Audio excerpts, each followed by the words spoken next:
শৈশবের আত্মকথা।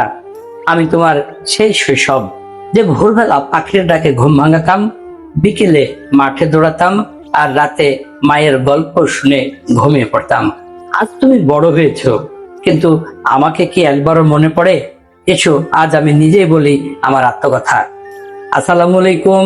জীবনের সবচেয়ে সুন্দর সময় কোনটি? অধিকাংশ মানুষ একটাই উত্তর দেয়, শৈশব।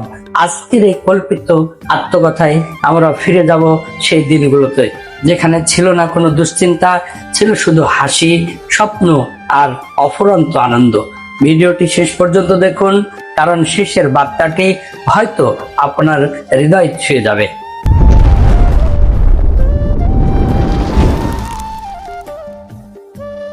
আমি ছিলাম তোমার প্রথম আনন্দ। আমি শৈশব, ছোট ছোট জিনিসেই আমি খুশি হয়ে যেতাম। নতুন জামা, একটি রঙিন বেলুন, একটি ঘড়ি কিংবা একটি চকলেট, এসবই ছিল আমার কাছে পৃথিবীর সবচেয়ে বড় উপহার। স্কুল ছুটি মানেই বন্ধুদের সঙ্গে দৌড়, লুকোচুরি, গোল্লাছুট, কাবাডি, ক্রিকেট আর ফুটবল। তখন জয়ের চেয়ে একসঙ্গে খেলাটাই ছিল সবচেয়ে বড় আনন্দ। নতুন বইয়ের গল্প, খাতায় প্রথম লেখা, শিক্ষকের প্রশংসা, টিফিন ভাগাভাগি, এসব ছোট ছোট মুহূর্তই আমাকে বড় হওয়ার পথ দেখিয়েছে। মায়ের স্নেহ, বাবার শাসন, দাদা দাদি ও নানা নানির গল্প, এসবের মধ্যেই আমি নিরাপত্তা, ভালোবাসা আর জীবনের প্রথম শিক্ষা খুঁজে পেয়েছিলাম।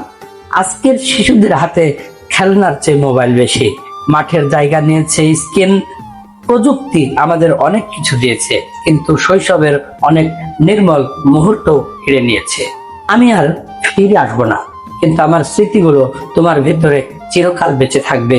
তাই আজকের শিশুদের এমন একটি শৈশব উপহার দাও, যা তারা বড় হয়ে ভালোবাসার সঙ্গে স্মরণ করবে। যখন জীবন খুব কঠিন মনে হবে, তখন একবার চোখ বন্ধ করে তোমার শৈশবকে মনে করো। হয়তো সেই সরল হাসিটাই তোমাকে আবার নতুন করে বাঁচার শক্তি দেবে। যদি আপনারও শৈশবের কোনো মধুর স্মৃতি থাকে, তাহলে কমেন্টে লিখুন, আমার শৈশব আমার সেরা সময়। ভিডিওটি লাইক করুন এবং এমন একজন মানুষের সঙ্গে শেয়ার করুন যে আজও তার শৈশবকে ভীষণ মিস করে।